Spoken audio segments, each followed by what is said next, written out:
आप सभी लोगों का स्वागत है आपके अपने ऑनलाइन इंस्टीट्यूट सक्सेजित आशीष में। आज का हमारा इंडियन पॉलिटी भारतीय राज्य व्यवस्था से संबंधित 22 क्लास है। आज हम आप लोगों को 22 क्लास पढ़ाने जा रहे हैं। इसके पहले हमने 21 तक क्लास वीडियो बना करके अपने यूट्यूब चैनल पर अपलोड कर दिए हैं। आप लोगों से विनम्र निवेदन है कि प्लीज़ आप लोग हमारे यूट्यूब चैनल को सब्सक्राइब करके बेल आइकन को दबा दीजिएगा, जिससे आप लोगों जो है हमारे डेली का जो क्लास वीडियो है आप लोगों तक नोटिफिकेशन समय समय से पहुंचता रहे। और हमारे यूट्यूब चैनल पे जा कर के वहाँ प्लेलिस्ट में सभी वीडियो सेव है। प्लीज़ आप लोग जो है प्लेलिस्ट में जाके सभी वीडियो को आप लोग देखिए और वीडियो को देखने के बाद अपना सुझाव आप लोग कमेंट के माध्यम से प्लीज़ किया करिए। ओके, तो आज का हम क्लास प्रारंभ करने जा रहे हैं। आज का हमारा इंडियन पॉलिटी का भारतीय राज्य व्यवस्था का 22 क्लास है। आज 22 क्लास में पढ़ाने जा रहे हैं। इसके पहले हम 21 क्लास वीडियो बना करके अपने यूट्यूब चैनल पर अपलोड कर दिए हैं। आप लोग प्लीज़ हमारे यूट्यूब चैनल को सब्सक्राइब करिए और प्ले लिस्ट में जाके सभी वीडियो को आप लोग देखिए। ओके, तो आज का हमारा जो टॉपिक है, आज जो हमारा एक न्यू चैप्टर है इंडियन पॉलिटी का, वह है भारतीय न्यायपालिका। तो आज हम आप लोगों को भारतीय न्यायपालिका से संबंधित क्लास पढ़ाने जा रहे हैं और भारतीय न्यायपालिका में जो भी इम्पॉर्टेंट फैक्ट होगा वो हम डिस्कस करेंगे आप लोगों से, जो एग्जाम में क्वेश्चन के रूप में आप लोगों से पूछने के मैक्सिमम चांस होगा। ठीक, तो हम उन्हीं फैक्ट यहाँ पर डिस्कस करेंगे जो एग्जाम के दृष्टिकोण से महत्वपूर्ण होगा। तो आज का हमारा चैप्टर है भारतीय न्यायपालिका, इंडियन जुडिशरी पढ़ाने जा रहे हैं हम। तो इंडियन जुडिशरी, अपना जो भारतीय न्यायपालिका है, इंडिया का भारत का जो न्यायपालिका है वह एकीकृत है।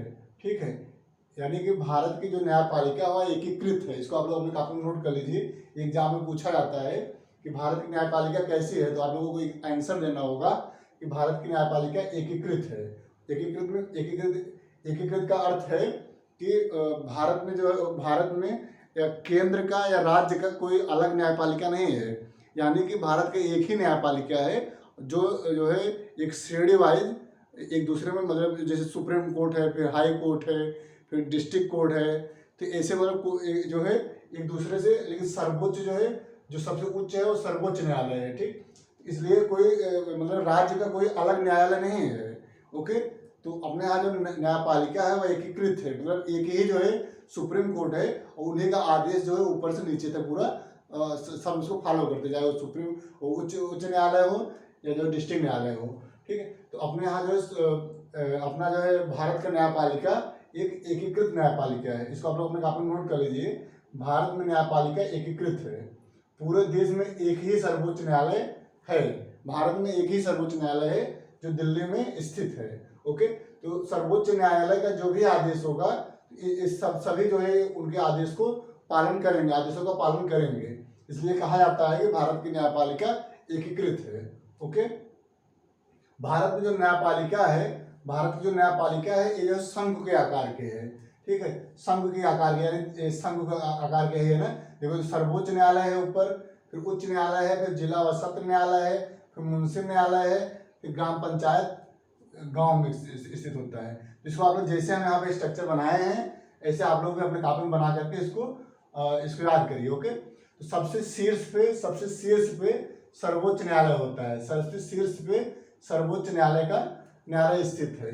ओके, तो सर्वोच्च न्यायालय भारत में केवल एक ही है और एक ही रहता ही है भारत में। ठीक है, तो भारत में जो न्यायपालिका है उसका सर्वोच्च संस्था सर्वोच्च न्यायालय है। ओके, तो सर्वोच्च न्यायालय भारत में एक है जो दिल्ली में स्थित है। ओके, फिर सर्वोच्च न्यायालय के जस्ट नीचे उच्च न्यायालय होता है। सर्वोच्च न्यायालय को जो है उच्चतम न्यायालय भी कहा जाता है। ठीक है, सर्वोच्च न्यायालय या फिर उच्चतम न्यायालय। ओके, इसके नीचे जस्ट उच्च न्यायालय होता है, जैसे हाई कोर्ट कहा जाता है। ठीक, तो सर्वोच्च न्यायालय के नीचे सर्वोच्च न्यायालय या सुप्रीम कोर्ट के नीचे उच्च न्यायालय होता है, हाई कोर्ट होता है। तो भारत में अभी तक 25 उच्च न्यायालय स्थित हैं भारत में। ठीक, तो भारत में कितने उच्च न्यायालय हैं? 25 उच्च न्यायालय भारत में स्थित हैं। ओके, अब उच्च न्यायालय के नीचे जो है जिला व सत्र न्यायालय होते हैं। ठीक, उच्च न्यायालय के नीचे उच्च न्यायालय के जस्ट नीचे जिला व सत्र न्यायालय होते हैं, जो प्रत्येक जिले में स्थित होते हैं। जिला व सत्र न्यायालय प्रत्येक जिले में स्थित होते हैं। ओके, जिला व सत्र न्यायालय प्रत्येक जिले में स्थित होते हैं। जिला व सत्र न्यायालय के जस्ट नीचे मुंसिफ न्यायालय होता है। ठीक, मुंसिफ न्यायालय, जिला व सत्र न्यायालय के ठीक नीचे मुंसिफ न्यायालय होता है। और मुंसिफ न्यायालय हर जिले में अनेक हो सकते हैं, यानी एक जिले में एक से अधिक भी मुंसिफ न्यायालय हो सकते हैं। ओके, तो हर जिले में अनेक होते हैं मुंसिफ न्यायालय। और सबसे सबसे सबसे जो है नीचे जो होता है, जो ग्राउंड लेवल पर न्यायालय होता है, उसे न्याय पंचायत कहा जाता है। ठीक, एक गांव में स्थापित किए जाते हैं।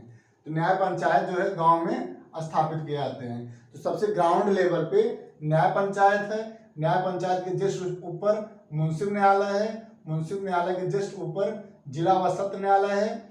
उसके ऊपर उच्च न्यायालय है। उच्च न्यायालय सबसे ऊपर सर्वोच्च न्यायालय या उच्चतम न्यायालय स्थित है। ठीक, इसको आप लोग अपने कापी में नोट कर लीजिएगा। भारतीय न्यायपालिका शंकु के आकार के, देखो शंकु के आकार के है। भारतीय न्यायपालिका शंकु के आकार की है। ठीक है, जिला न्यायालय का प्रधान जो जिला न्यायालय होता है, उनके प्रधान को जिला एवं सत्र न्यायाधीश भी कहा जाता है। ठीक है, जो जिला न्यायालय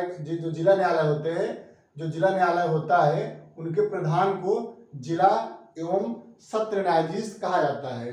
तो जिला एवं सत्र न्यायालय को जिला न्यायाधीश कहा जाता है या फिर सत्र न्यायाधीश भी कहा जाता है। तो यदि जज जो है सिविल मामले को देखते हैं, उन्हें जिला न्यायाधीश कहा जाता है। जो न्यायाधीश सिविल मामले देखते हैं, उन्हें जिला न्यायाधीश कहा जाता है। और जो जज आपराधिक मामले देखते हैं, उन्हें सत्र न्यायाधीश कहा जाता है। ओके, इसको आप लोग अपनी कॉपी में नोट कर लीजिए कि जो सिविल मामले देखते हैं उन्हें जिला न्यायाधीश कहा जाता है, जो आपराधिक मामले देखते हैं उन्हें सत्र न्यायाधीश कहा जाता है। ये भारतीय न्यायपालिका कुछ स्ट्रक्चर है। अब हम इसके आगे जो है हम एक एक करके जो है इसका जो अच्छे से आप लोगों को हम पढ़ाएंगे। एक एक जो है न्यायालय को हम यहाँ पर डिस्कस करेंगे। आज का हमारा जो न्यायालय होगा सर्वोच्च न्यायालय होगा। आज हम आप लोगों को सर्वोच्च न्यायालय से संबंधित जो भी इम्पोर्टेंट फैक्ट एग्जाम के दृष्टिकोण से इम्पोर्टेंट होगा, हम उन्हीं फैक्ट को सर्वोच्च न्यायालय से संबंधित आप लोगों को जो बताने जा रहे हैं, इसको आप लोग अपनी कॉपी में नोट कर लीजिए।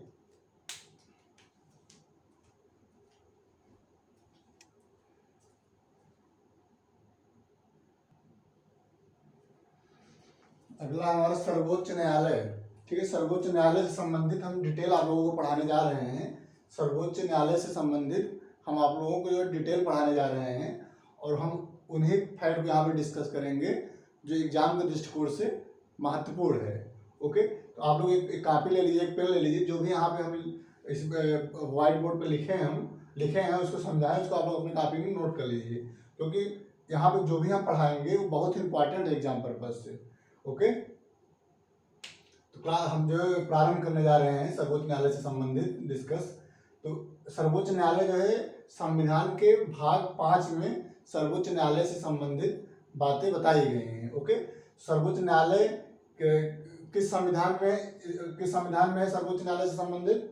तो संविधान के भाग 5 में इसको लिख लीजिए आप लोग अपने कॉपी में कि संविधान के भाग 5 में सर्वोच्च न्यायालय के बारे में बताया गया है। ओके, तो सर्वोच्च न्यायालय से संबंधित कौन सा भाग है? भाग 5 है। भाग 5 में सर्वोच्च न्यायालय से संबंधित बात बताया गया है। ओके, नेक्स्ट अनुच्छेद 124 से 147 तक, अनुच्छेद 124 से अनुच्छेद 147 तक सर्वोच्च न्यायालय के बारे में बताया गया है। अनुच्छेद 124 से अनुच्छेद 147 तक, अनुच्छेद 124 से अनुच्छेद 147 तक सर्वोच्च न्यायालय के बारे में बताया गया है।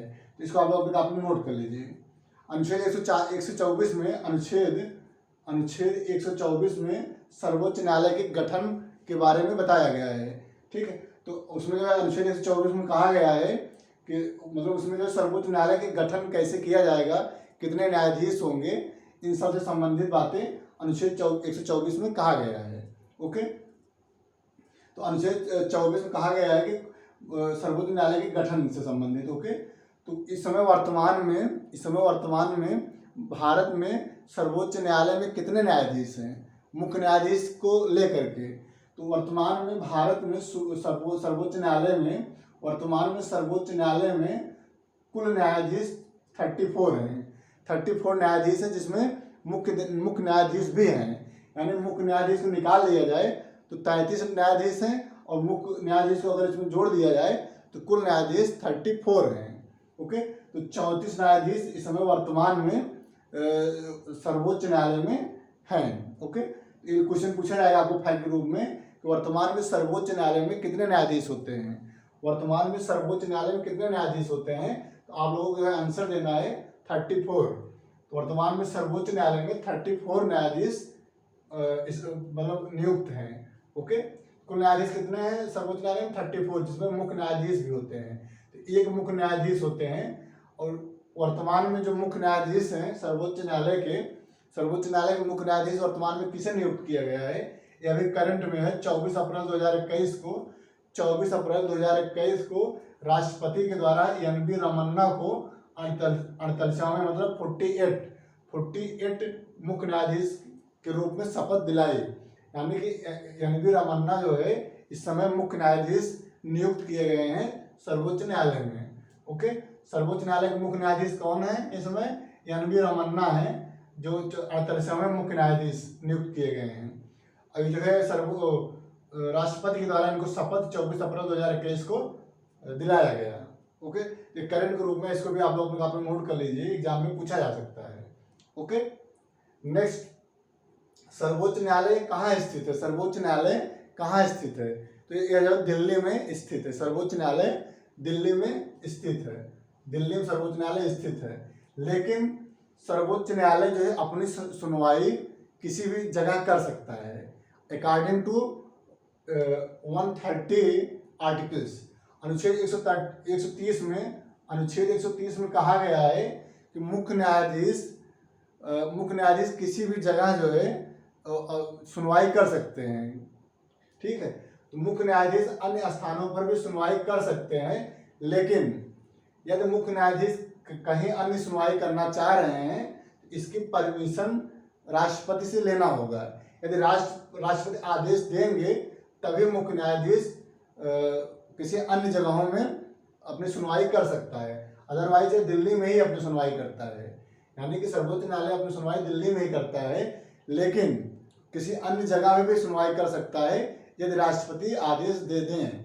ठीक, तो ये जो है अनुच्छेद 130 में कहा गया है कि मुख्य न्यायाधीश अन्य स्थानों पर भी सुनवाई कर सकता है, लेकिन उनसे राष्ट्रपति से आदेश लेना आवश्यक होता है। ओके, अब जो है आगे हम आप लोगों को बताने जा रहे हैं कि क्वालिफिकेशन ऑफ जज।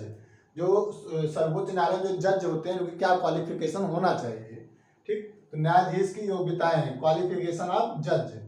तो न्यायाधीश की क्या क्या योग्यताएं हैं जो सर्वोच्च न्यायालय में नियुक्त किए जाते हैं। ओके, तो पहला जो योग्यताएं हैं सर्वोच्च न्यायालय के न्यायाधीशों की जो पहला योग्यता है कि वह भारत का नागरिक हो। ठीक, पहली योग्यताएं सर्वोच्च न्यायालय के न्यायाधीश का है कि वह भारत का नागरिक हो। यदि वह भारत का नागरिक है तभी सर्वोच्च न्यायालय का न्यायाधीश बन सकता है। ओके, नेक्स्ट, उच्च न्यायालय में 5 वर्ष तक न्यायाधीश के रूप में कार्य किया हो। एक या एक से अधिक उच्च न्यायालय में वह न्यायाधीश के रूप में 5 वर्ष तक कार्य किया हो, तभी वह सर्वोच्च न्यायालय के न्यायाधीश बन पाएगा।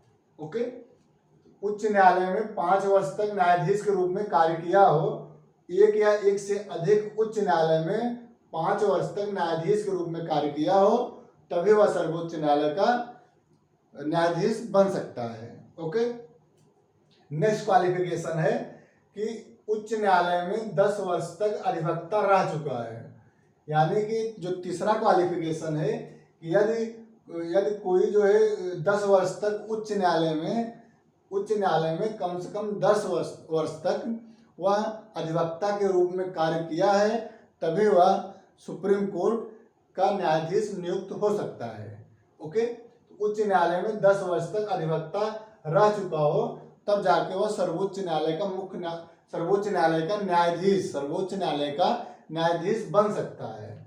ठीक, नेक्स्ट है राष्ट्रपति की राय में वह एक पारंगत विधिवेत्ता हो, यानी कि राष्ट्रपति की निगाहों से वह विधि की जानकारी में महारत हासिल किया हो, यानी विधि से संबंधित जानकारी उसे होनी चाहिए। ओके, राष्ट्रपति की राय में वह एक पारंगत विधिवेत्ता हो, तभी वह सर्वोच्च न्यायालय का न्यायाधीश नियुक्त हो सकता है। ओके, तो इसको आप लोग अपने कॉपी में नोट कर लीजिए, इंपॉर्टेंट फैक्ट है। अब इसके आगे हम डिस्कस करने जा रहे हैं, इसको आप लोग अपने कॉपी में नोट कर लीजिए।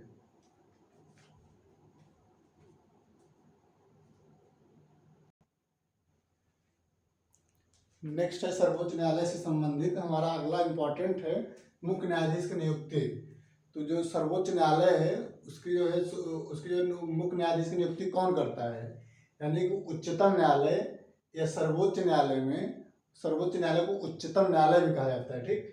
तो उच्चतम न्यायालय में या सर्वोच्च न्यायालय में मुख्य न्यायाधीश की नियुक्ति कौन करता है? सर्वोच्च न्यायालय में मुख्य न्यायाधीश की नियुक्ति राष्ट्रपति के द्वारा किया जाता है। ओके, तो राष्ट्रपति मुख्य न्यायाधीश की नियुक्ति करते हैं।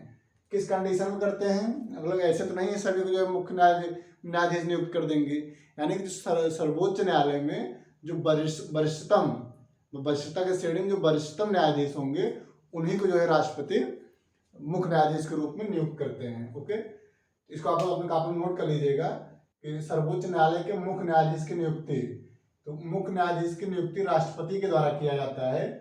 मुख्य न्यायाधीश की नियुक्ति राष्ट्रपति के द्वारा किया जाता है। इसको आप लोग अपने कॉपी में नोट कर लीजिए।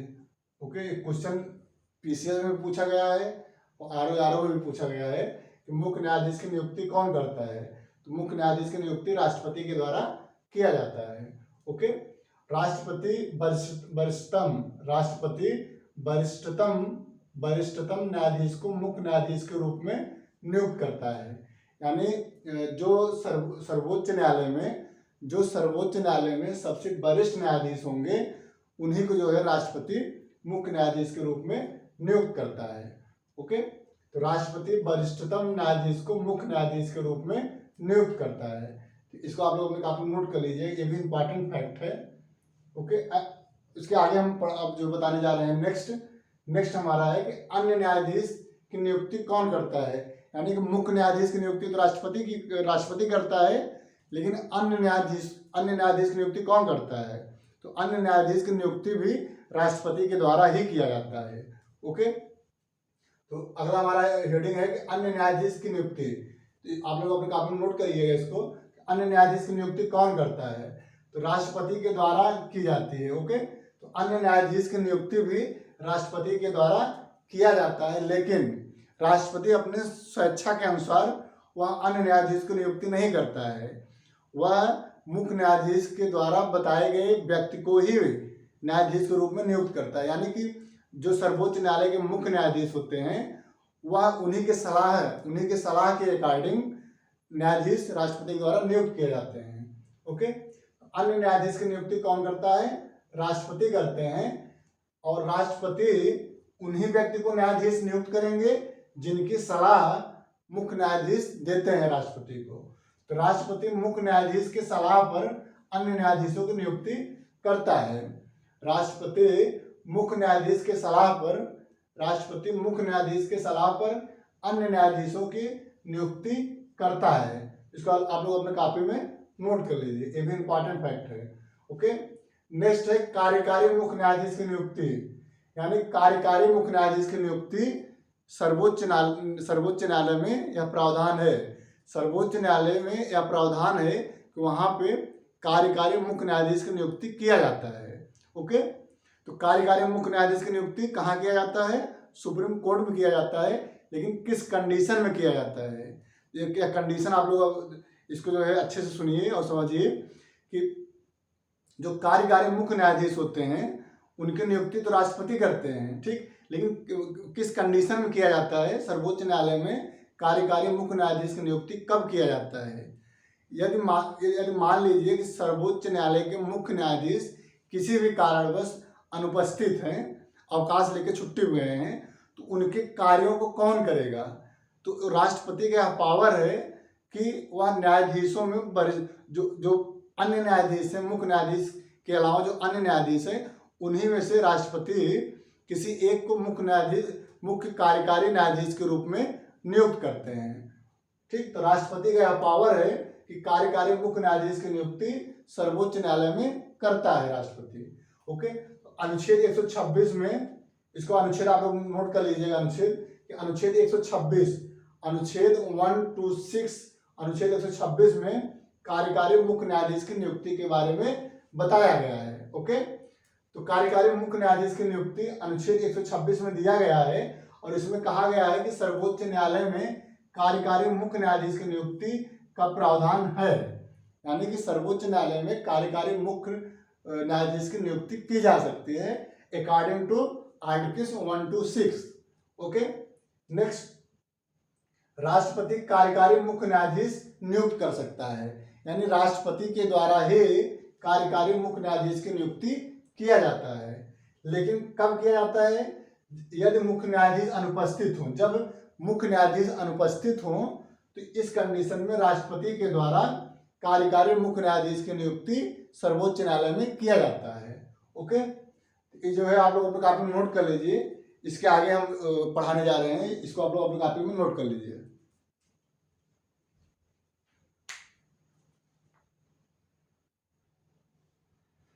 नेक्स्ट है सर्वोच्च न्यायालय में तदर्थ न्यायाधीशों की नियुक्ति। सर्वोच्च न्यायालय या सुप्रीम कोर्ट में तदर्थ न्यायाधीशों की नियुक्ति, जो तदर्थ न्यायाधीश होते हैं, उनकी नियुक्ति केवल जो है सर्वोच्च न्यायालय में ही किया जाता है। सर्वोच्च न्यायालय में तदर्थ न्यायाधीशों की नियुक्ति की जाती है और केवल सर्वोच्च न्यायालय में ही तदर्थ न्यायाधीशों की नियुक्ति की जा सकती है। ओके, तो अनुच्छेद 127 में सर्वोच्च न्यायालय में तदर्थ न्यायाधीशों की नियुक्ति का प्रावधान है।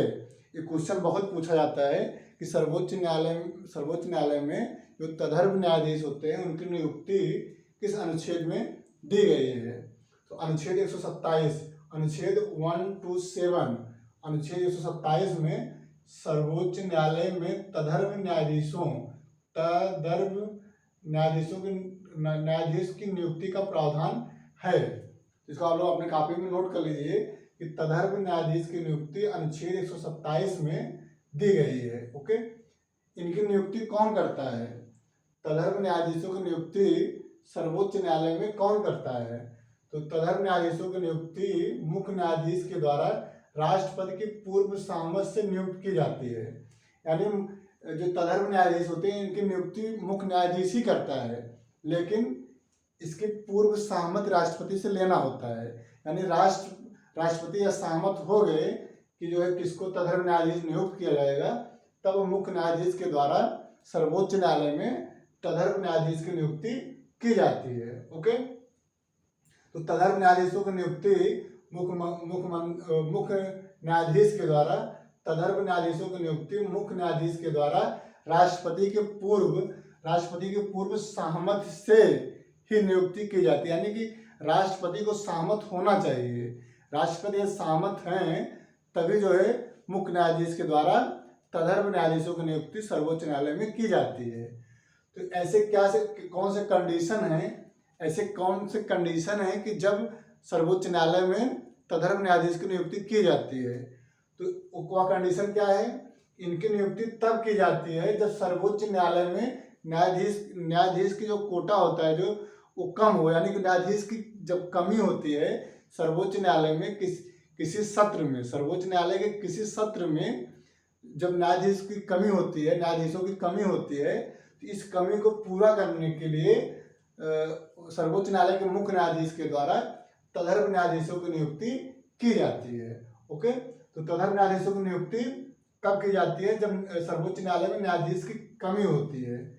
ओके, अब जो भारत में तदर्थ न्यायाधीशों की नियुक्ति है यह किस देश के संविधान से ग्रहण किया गया है?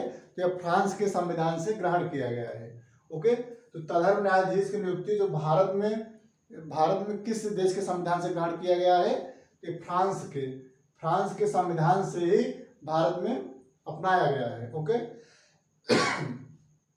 तदर्थ न्यायाधीशों की नियुक्ति केवल सर्वोच्च न्यायालय में ही किया जाता है। इसको आप लोग अपने कॉपी में नोट कर लीजिए, इंपॉर्टेंट है, ये क्वेश्चन पूछा गया है कि तदर्थ न्यायाधीशों की नियुक्ति सर्वोच्च न्यायालय और उच्च न्यायालय दोनों में होती है, कि केवल सर्वोच्च न्यायालय में होती है, कि केवल उच्च न्यायालय में होती है। तो आप लोगों को टिक करना है, केवल सर्वोच्च न्यायालय में तदर्थ न्यायाधीशों की नियुक्ति की जाती है। ओके, सर्वोच्च न्यायालय में जो न्यायाधीश होते हैं उनका जो कार्यकाल कितना होता है, पदावधि कितना होता है।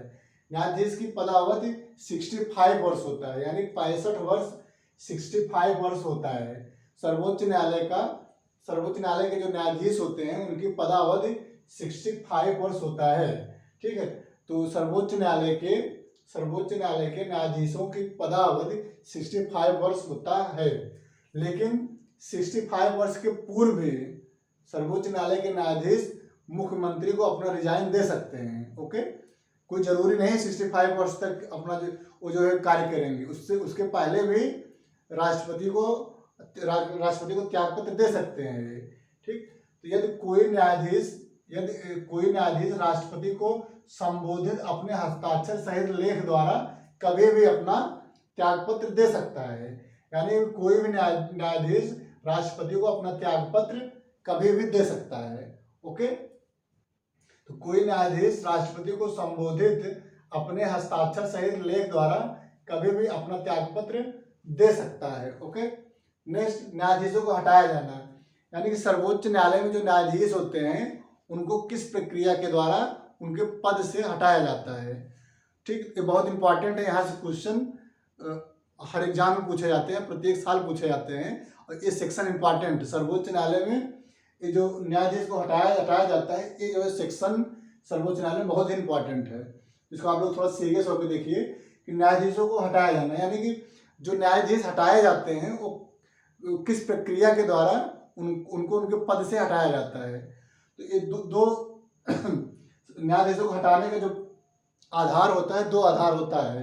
2 आधार पे ही न्यायाधीशों को उनके पद से हटाया जाता है। पहला, सिद्ध कदाचार के आधार पे सर्वोच्च न्यायालय के न्यायाधीश को हटाया जाता है, या असमर्थता, अपना कार्य न कर पाने के कंडीशन में भी उनको उनके पद से हटा दिया जाता है।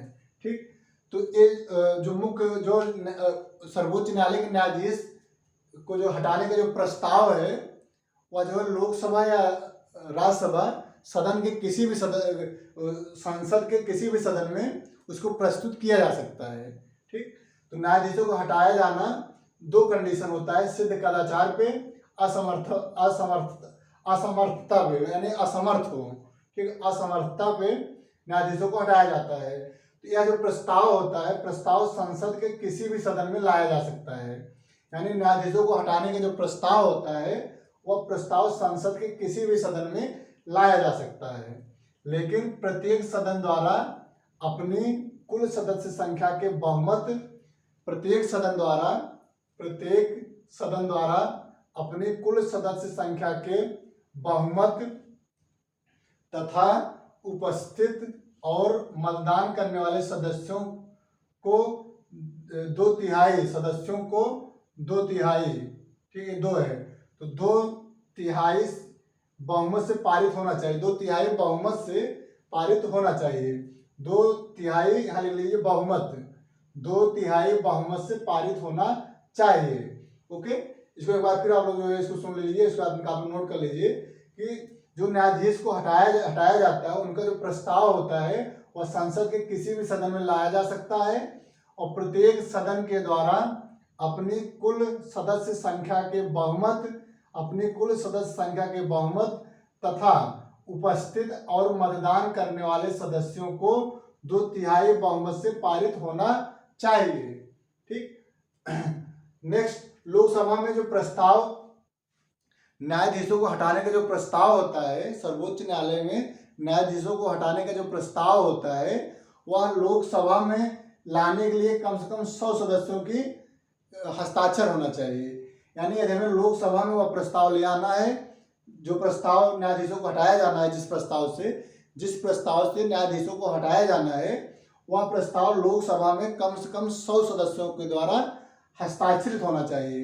यानी उस प्रस्ताव पे 100 सदस्य लोकसभा के हस्ताक्षर करेंगे, तभी वह प्रस्ताव लोकसभा में प्रस्तुत किया जा सकता है। और राज्यसभा में कम से कम उस प्रस्ताव को 50 लोग जो है साइन करें। यानी लोकसभा में 100 सदस्य न्यायाधीशों को हटाने वाला प्रस्ताव को साइन करें और राज्यसभा में कम से कम 50 सदस्य उस प्रस्ताव को सिग्नेचर करें, उस प्रस्ताव पर सिग्नेचर करें। तब यह जो है प्रस्ताव अध्यक्ष यानी लोकसभा के अध्यक्ष एवं राज्यसभा के अध्यक्ष सभापति, लोकसभा के अध्यक्ष एवं राज्यसभा के सभापति ग्रहण करते हैं। यानी कि लोकसभा में जब 100 सदस्य सिग्नेचर कर देंगे और राज्यसभा में 50 सदस्य इस प्रस्ताव पर सिग्नेचर कर देंगे, तब लोकसभा के अध्यक्ष एवं राज्यसभा के उपसभापति इस प्रस्ताव को ग्रहण करते हैं। और जब इस प्रस्ताव को अध्यक्ष एवं सभापति के द्वारा इस प्रस्ताव को ग्रहण किया जाता है, तब यह जो है सदन में प्रस्तुत किया जाता है। ठीक है, लोकसभा में इस प्रस्ताव को 100 सदस्य, लोकसभा में इस प्रस्ताव को 100 सदस्य और राज्यसभा में प्रस्ताव को 50 सदस्य द्वारा सिग्नेचर किया जाएगा। और तब यह जो है प्रस्ताव अध्यक्ष एवं सभापति के द्वारा इस प्रस्ताव को ग्रहण किया जाएगा।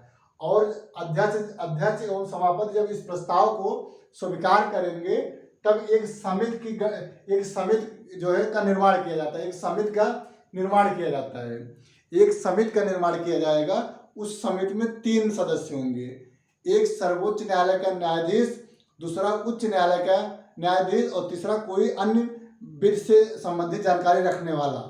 तो जो समिति बनेगी उसमें 3 सदस्य होंगे और यह समिति उस प्रस्ताव जो प्रस्ताव न्यायाधीश को हटाया जाने वाला है, मतलब वह प्रस्ताव जिससे न्यायाधीश को हटाया जाएगा, उस प्रस्ताव का जो है जांच करता है। यह समिति उस प्रस्ताव को विधिवत अध्ययन करके जांच करता है।